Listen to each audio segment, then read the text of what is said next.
Sector 7ला Nilkanth दक्षिण मध्ये माझं सांगली मिरजला ऑपरेशन झालं, पण तिथं काय मला एवढा काय जाणवलं नाही.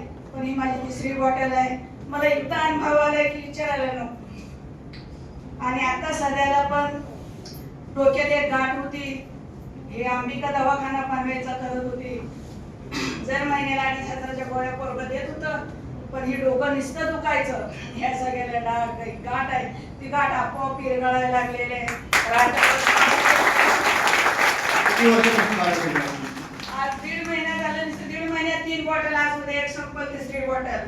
पण मला असं वाटतंय की ही 3 महिन्याचा कोर्स जर झाला तर मी ह्याच्या पुढे पण मी करत आहे. पण डॉक्टरची गोळी मला नको आहे. खूप सारं रिझल्ट आपल्या अमृत ज्यूस मध्ये आहे. आणि त्यांनी किती वर्षाची गाठ होती ती तुम्हाला आता सांगितलीच आहे. तर 3 महिन्यामध्ये ते पूर्णपणे नीट सांगतात. याचा अर्थ किती आपल्या प्रोडक्ट मध्ये दम आहे. तर आपल्या अमृत ज्यूस साठी जोरदार